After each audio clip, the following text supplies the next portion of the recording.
శ్రీ సచిదానంద సద్గురు సాయినాథ్ మహారాజ్ की जय। ఓం శ్రీ వాసుదేవానంద సరస్వతి టెంబెస్వామి సద్గురు చరిత్ర అధ్యాయం 17। 6వ చాతుర్మాస దీక్ష హరిద్వార్ శక సంవత్సరం 1818 తొలి పలుకు। మహారాజ్ హిమాలయంలోనికి పోయిన తర్వాత జరిగిన 4-5 చాతుర్మాసంలో ఎచ్చట జరిగినవో ఎవరికీ తెలియదు। దాని గురించి మహారాజ్ని ఎవరూ ప్రశ్నించి ఉండలేదు। ఆ 2 సంవత్సరముల కాలం మహారాజ్ అజ్ఞాతవాసమనరించరని మనం భావించవలేను। ఆ అజ్ఞాతవాసంలో హిమాలయముల వంటి దుర్గమ ప్రాంతములలో వారెట్లు ఉండగలిగిరో, ఎంతటి కఠోర తపస్సు చేసిరో, ఎందరు మహాత్ములను దర్శించి సంభాషించారో, ఎంతటి మహాశక్తిని సముపార్జించారో అది అంతయు మనము ఊహించుకొనవలసినదే। కొన్ని విషయములు మన ఊహకు కూడా అందనివిగా ఉండును। ఇది అట్టిదిగా భావించి వారిని సాక్షాత్తు దత్తావతారులుగా నుంచి ఊహాతీతమైన మహాశక్తికి మనం కైమోడ్చుట కన్నా చేయగలిగినది ఏమీయూ లేదు। హిమాలయముల నుంచి తిరిగి వచ్చిన తరువాత మహారాజు జరిపిన 6వ చాతుర్మాసం యొక్క విశేషములు ఈ అధ్యాయంలో వివరించబడినవి। రామమందిర నివాసము। హిమాలయ యాత్ర పూర్తి చేసుకుని మహారాజ్ 1818 వైశాఖ పూర్ణిమ నాటికి తిరిగి హరిద్వార్ చేరుకొనిరి। అచ్చటనే చాతుర్మాస దీక్ష చేసిరి। ఆ సమయంలో ఆయన 6 నెలలు అచ్చట ఉండవలసి వచ్చెను। అక్కడి నుంచి బ్రహ్మోవర్తము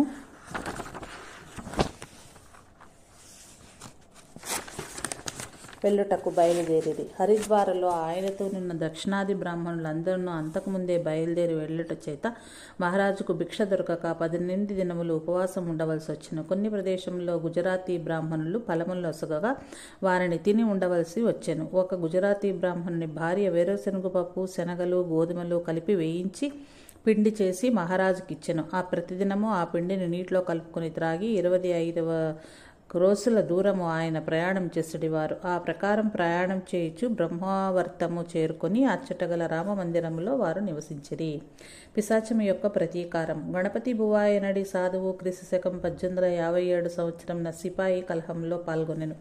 ఆయన కూడా ఆ రామమందిరంలోనే నివసించుచుండెను। ఆయన సోదరి కొడుకు ఒకడుండెను।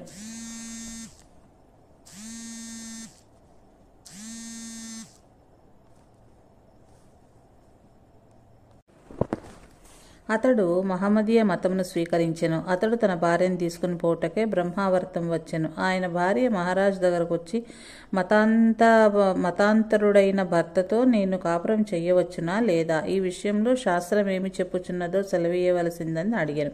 నీ భర్త ప్రాయశ్చిత్త కర్మం చేసుకుని పరిశుద్ధుడైన తరువాత నీవు అతనితో సంసారం చేయవచ్చునని శాస్త్రం చెప్పుచున్నదని మహారాజు చెప్పిరి। ఆ మాట విని ఆమె వెడలిపోయి ప్రాయశ్చిత్త కర్మ చేసుకునమని భర్తతో చెప్పాను। అందులకతడు సమ్మతించకపోవట చేత ఆమె భర్తతో కాపురం చేయనొల్లక బ్రహ్మావర్తంలోనే నివసించుచు హరిభక్తురాలై కాలం గడుపుచుండెను। ఆమెకు 5 సంవత్సరంలో ఈడుగల కుమారుడు ఒకడుండెను। వానిని పిశాచం ఒకటి పట్టి పీడించుచుండెను। అతడు మాటిమాటికి స్మృతి తప్పి పడిపోచుండెను। పిల్లవాని బాధ చూడలేక తల్లి మహారాజు దగ్గరికి వచ్చి దయచేసి పిల్లవాని బాధ పోగొట్టుడని ప్రార్థించెను। ఒక భూర్జ పత్రముపై యంత్రము వేసి దానిని పిల్లవాని దండమునకు కట్టుమని మహారాజ్ ఆమెకిచ్చిరి। ఆ యంత్రము కట్టుట వలన ఆ పిల్లవాని బాధ ఉపశమించెను। కొన్నాళ్లు గడిచెను। ఒకసారి ఆమె బహిష్ఠురాలై ఉండగా ఆ పిల్లవాడు తల్లి దగ్గరికి పోవాలని మారాం చేసెను। నీ దగ్గర యంత్రం ఉన్నది, నన్ను తాకకూడదు అని తల్లి చెప్పెను। ఆ పిల్లవాడు యంత్రం విప్పి ఒక ప్రక్కన పెడవేచి తల్లి దగ్గరకు పోయెను। అంతలో ఆ పిల్లవాని మేనమామ అచ్చటికొచ్చి హోలీ వేడుకలు చూపించు నిమిత్తము ఆ పిల్లవాడిని ఎత్తుకుని వీధిలోనికి వెళ్ళెను। వారు పోవుదారిలో మహమ్మదీయుల గోరి ఒకటి ఉండెను। వారు గోరి దగ్గరకు రాగానే అచ్చట ఉన్న పిశాచం ఆ పిల్లను వాడిని పట్టుకుని మెడ విరిచెను। వెంటనే వాడు మరణించెను। ఆ పిశాచం పిల్లవాడిని తల్లి దగ్గరకు పోయి ఆమెను ఆవేశించి, నీవు నాకు లోగడ ₹1.5 బాకీ పడితివి, ఆ బాకీ ఇంతవరకు తీర్చి ఉండలేదు, అందుకు ప్రతీకారంగా నీ పిల్లవాడిని చంపి తిని, నీ మగనిని భ్రష్టు చేసి నీకు కాకుండా చేసి తిని, నీకు గర్భపాతములు కలిగించి తిని అని చెప్పెను। ఇదెంతటి భయంకరమైన బలవత్తరమైన కర్మ విపాకమో చూడుడు। శ్రీమంతుని పిల్లవాడిని దొంగతనము. బ్రహ్మావర్తంలో ఒక బ్రాహ్మణుడు పుస్తకం కొనవలనని కొంత ధనం కూడబెట్టెను. ఒకరోజు ఆ ఇంటికి తాళం లేని విషయం కనిపెట్టి ఒక శ్రీమంతుని కుమారుడు ఆ ధనం దొంగలించెను. ఆ బ్రాహ్మణుడు ఇంటికి వచ్చి చూడగా తాను కష్టపడి దాచిపెట్టుకున్న డబ్బు కనిపించలేదు. అతడు విచారంతో మహారాజు వద్దకు వచ్చి తన పైకం తనకు తిరిగి వచ్చుటకు ఉపాయం చూపుడని ప్రార్థించెను. దొంగను పట్టి తెమ్మని మహారాజు దత్తగణము ఆదేశించిరి. వెంటనే ఆ గణంలోనొకడు పోయి శ్రీమంతుని పిల్లవాడిని ఆవేశించి మహారాజు దగ్గరకు వచ్చెను. తన దగ్గరకు వచ్చిన పిల్లవాడిని చూచి, నీవి బ్రాహ్మణుల ధనం దొంగలించితివా అని మహారాజు అడిగిరి. దొంగలించి తిని అని అతడు ముమ్మారు ఒప్పుకొనెను. సంపన్నుల ఇంటిలో జన్మించి ఇట్లు దొంగతనం చేయటం మంచిది కాదని ఆయన పిల్లవానికి బుద్ధి చెప్పెను. ఆ పిల్లవాడు మహారాజును క్షమించమని వేడుకొనెను. మహారాజు దివ్య ఆశీస్సుల వలన ఆనాటి నుంచి ఆ పిల్లవాడు సత్ప్రవర్తకుడు ఆయెను. బ్రాహ్మణ పిల్ల యొక్క పెళ్లి. కాన్పూర్లోని ఒక గౌడ బ్రాహ్మణునకు 10 సంవత్సరముల వయసు గల ఒక కుమార్తె ఉండెను. ఆ పిల్లకు మంచి సంబంధములు చూచి వివాహం చేయవలని తలచి ఆయన ఎన్నో సంబంధములు విచారించెను. చివరికి ఒక సంబంధం వచ్చెను. ఆ విషయం ఇంటిలో చెప్పగా పిల్లవాడు ఏమి చేయుచున్నాడని అడిగాను. ఆ పిల్లవాడు సర్కారు నౌకరి చేయుచున్నాడని తండ్రి చెప్పాను. ఆ మాట విని ఆ పిల్ల, ఉద్యోగం చేయుచున్న వాడిని నేను పెళ్లి చేసుకునను, వ్యాపారం చేయుచున్న వాడిని చేసుకును, నిత్యము భిక్షాన్నం గ్రహించి వ్యాపారం చేయుచున్న వారిని చేసుకునను, ఉద్యోగం చేయవారిని చేసుకునను, నిత్యము భిక్షాన్నం గ్రహించి తపశ్చర్యలో ఎవరు ఉంటునో అట్టి బ్రాహ్మణోత్తమునే నేను భర్తగా వరింతును అని కంటోక్తిగా చెప్పెను. తండ్రికి ఆశ్చర్యం వేసి ఎటు చేయవలనో తోచక ఆ విషయంను మహారాజుతో విన్నవించెను. మహారాజ్, మీ అమ్మాయి పూర్వజన్మలో యోగ భ్రష్టురాలు, ఇప్పుడు ఇట్లు జన్మించింది. నీవు దాని ఇచ్చకు వ్యతిరేకంగా చేయవలదు. ఆ పిల్ల కోరినట్లే ఆమెకిష్టమైన వరుడు లభించగలడు. మీరెచ్చటకును వెదకవలసిన పని లేదు అని ఆయనకు సమాధానపరిచిరి.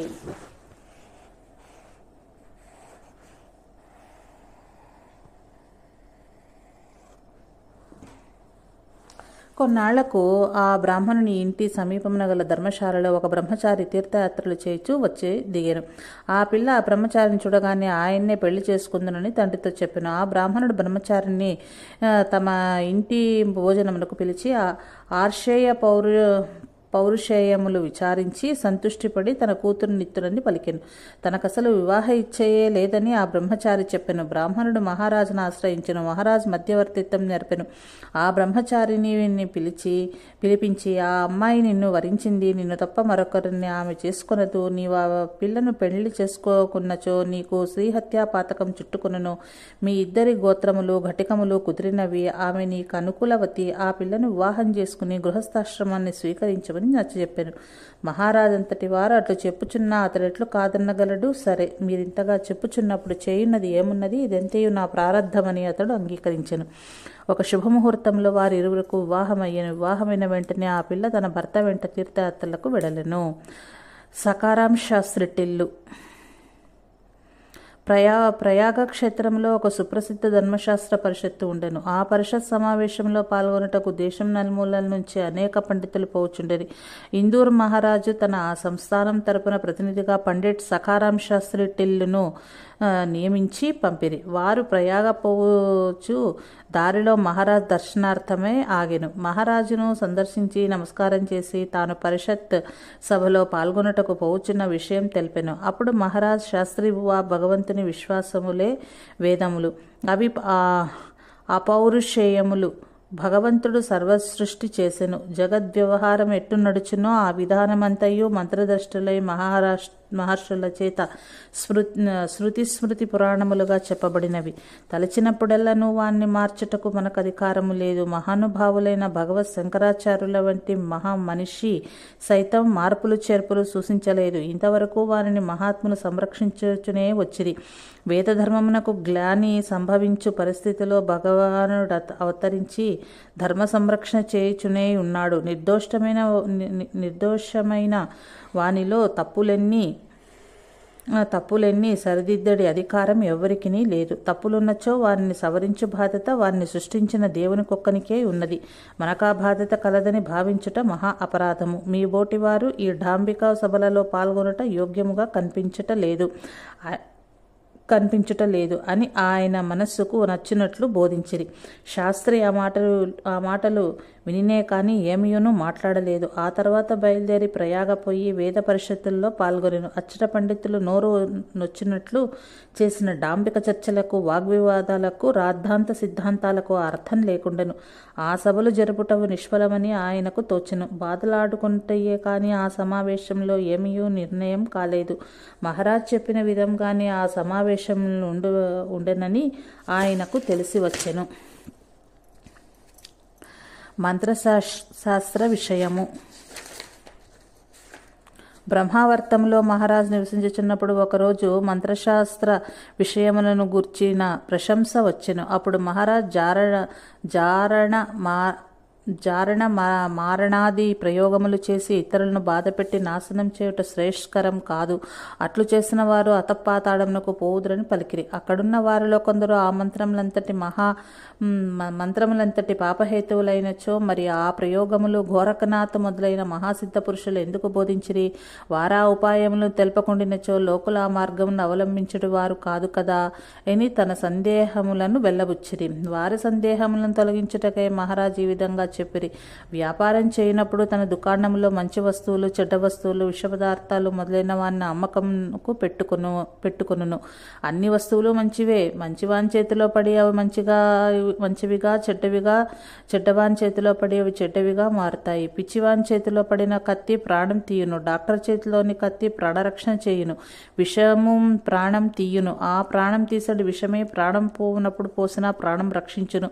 దుకాణదారు వస్తువులను కొనుటకై వచ్చిన వారిని నీవీ వస్తువునే తీసుకునమని ఆజ్ఞాపించడు. తీసుకున్నవాడు తనకిష్టమైన వస్తువునే తీసుకును. ఈ ఉదాహరణల మాదిరిగానే మహాపురుషులు అనేక విధములుగా సాధనలు చేసి వారిని లోకమునకు చూపిరి. నీటిని పాలను వేరు చేసి పాలను మాత్రమే గ్రహించు హంసల మాదిరిగా అందరూ పరమహంసలై మంచివి మాత్రమే స్వీకరించగలేను. అట్లు చేయుటకు సంస్కారం సహకరించును. పూర్వజన్మ సుసంస్కారం వలన సుబుద్ధి జనించును. అది సత్కార్యాచరణకు హేతువగును. లోకశ్రేయస్సునకు శ్రీకారం చుట్టును. వెనుక జన్మలలోని దుర్వాసనల వలన దుర్బుద్ధులు పుట్టును. కుబుద్ధులు పాపకార్యములు చేసి అధోగతి చెందుదురు. ఆ విధంగా మహారాజ్ బోధించగా అందరి మనసులు సమాధానపడెను.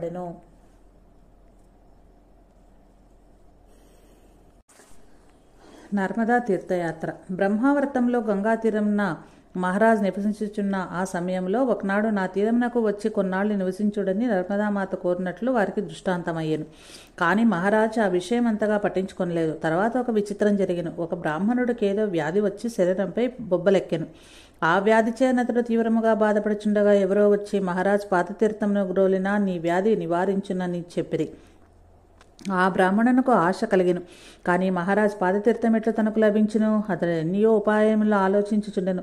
ఒక సమయంలో మహారాజ్ మరగాలు వేసుకుని అంటే కాళ్ళు వెనక వచ్చినట్లుగా కూర్చుండి ఏదో రాసుకొంచుండేది. ఆయన పాదములు ఆ ప్రకారంగా వెనకనున్న సమయంలో ఆ బ్రాహ్మణుడు మెల్లగా సందు చేసుకుని మహారాజు వెనుకకు చేరి ఆయన కాళ్లపై చప్పున నీరు పోసి ఆ తీర్థమును సంగ్రహించి కొంత లోనికి పుచ్చుకునేను.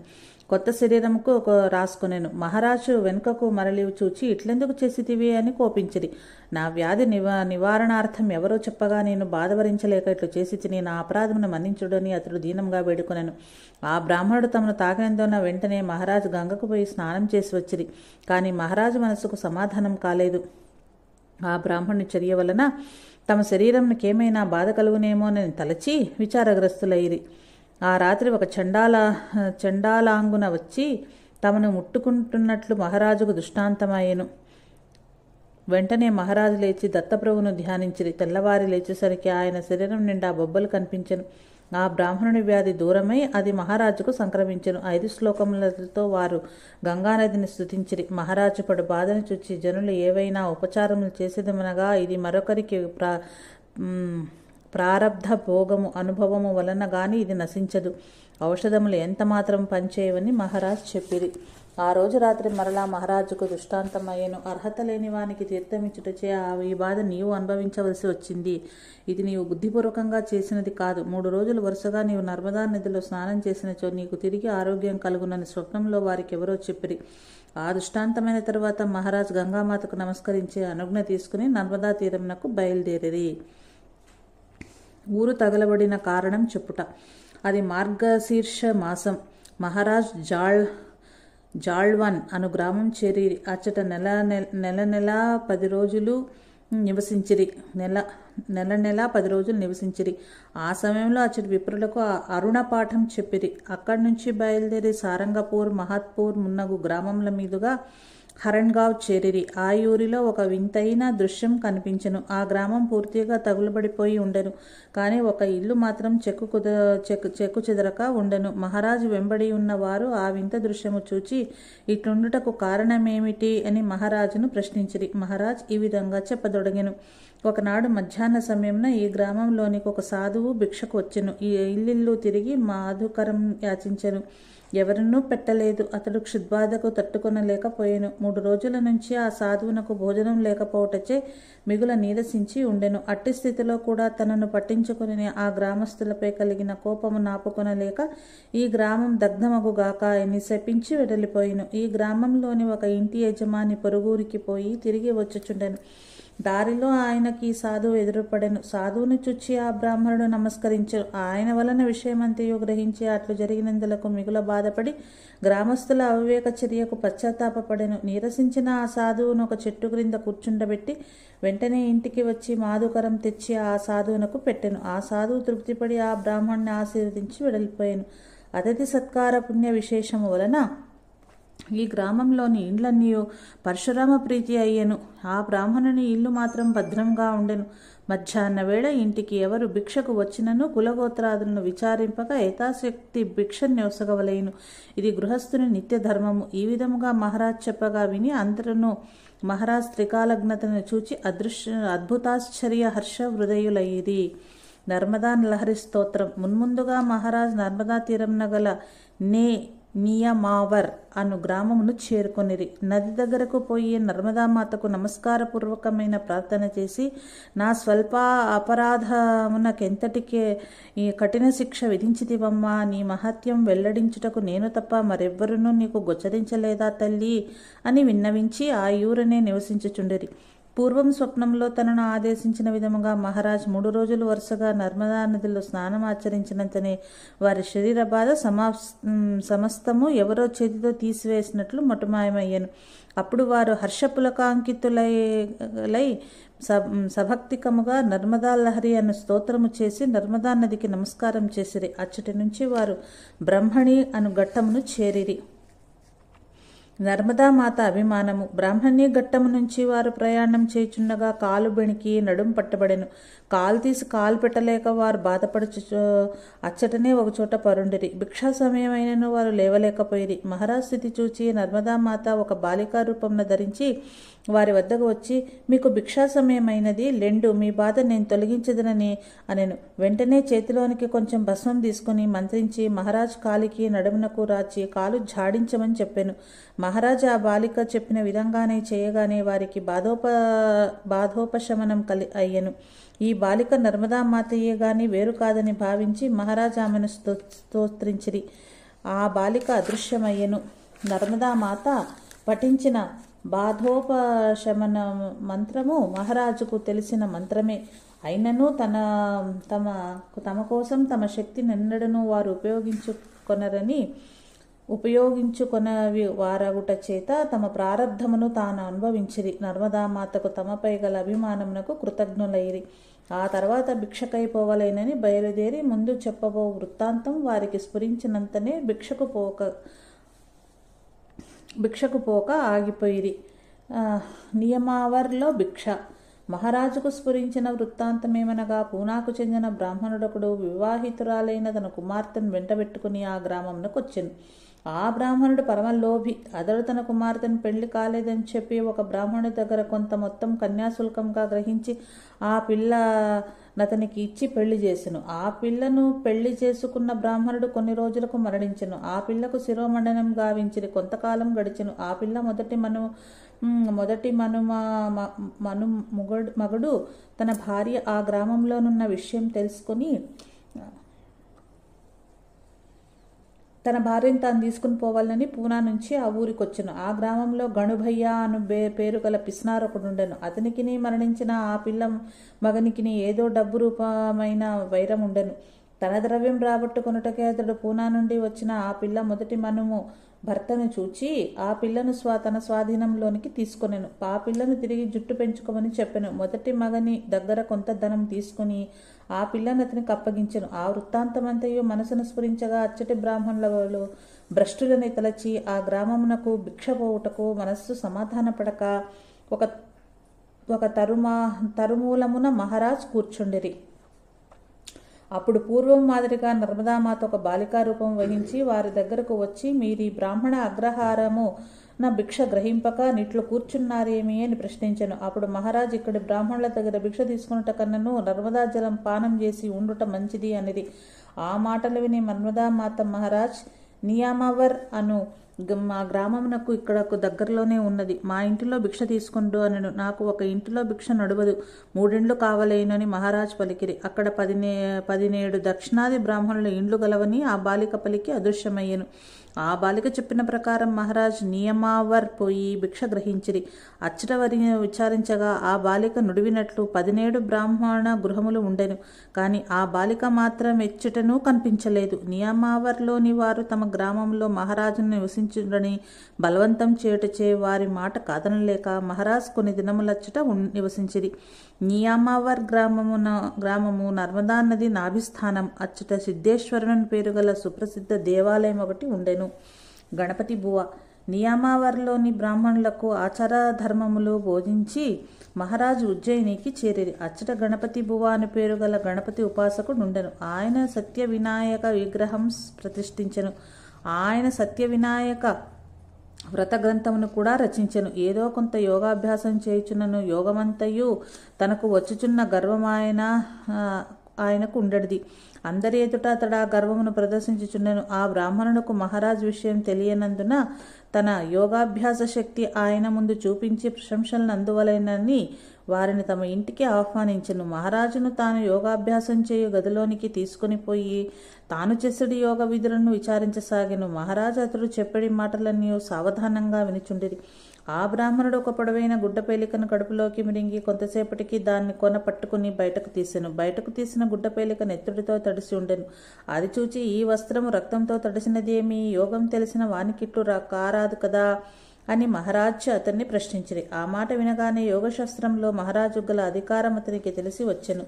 అంతటి మహానుభావుని ఎదుట హనుమంతుని ముందు కుప్పిగంతలు అన్నట్లుగా తన గొప్పతనము చూపవలేనని భావించి తినివి కదా అని తన అవివేకమునకు సిగ్గుపడెను. తల వంచుకుని నా అజ్ఞానమును క్షమించుడని వేడుకొనెను. ఆ బ్రాహ్మణుని గర్వమంతే నశించి నిజముగానతడు పశ్చాత్తాపడుచున్నాడని గ్రహించి వాత్సల్యంతో అతనికి కొన్ని యోగ విద్యా రహస్యములు మహారాజు వారు బోధించిరి. ఆ రహస్యములతో పాటు ధౌతి ప్రక్రియ సమయంలో రక్తంతో తడవకుండా మృంగిన గుడ్డపీలిక నెట్లు బయటకు తీయవలైనో ఆ బ్రాహ్మణునకు తెలిపెను. నర్మదా బాణము. ఉజ్జయిని నుంచి బయలుదేరి మహారాజు ఓంకారేశ్వరం చేరుకొనిరి. ఆ ప్రదేశం ఒక సుప్రసిద్ధ జ్యోతిర్లింగ క్షేత్రము. మహాకాళేశ్వర దేవాలయం సమీపమున ధావరి కుండం ఉన్నది. దానిని నర్మదా యోనిస్థానం అందరు. ఆ కుండంలో స్నానము చేయుటకై మహారాజ్ దిగిరి.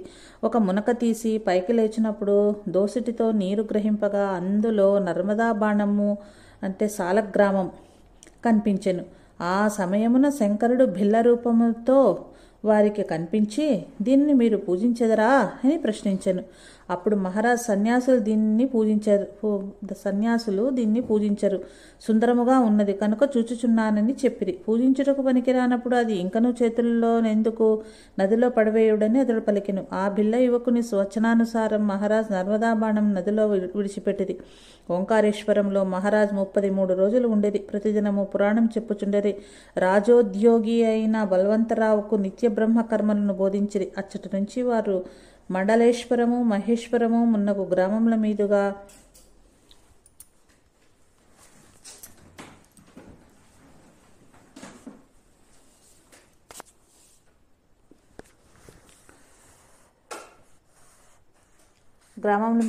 పేట్లాడ్ చేరిరి. ఓం నమో శ్రీ దత్తాత్రేయాయ. శాంతి శాంతి శాంతి. 17వ అధ్యాయం సంపూర్ణం.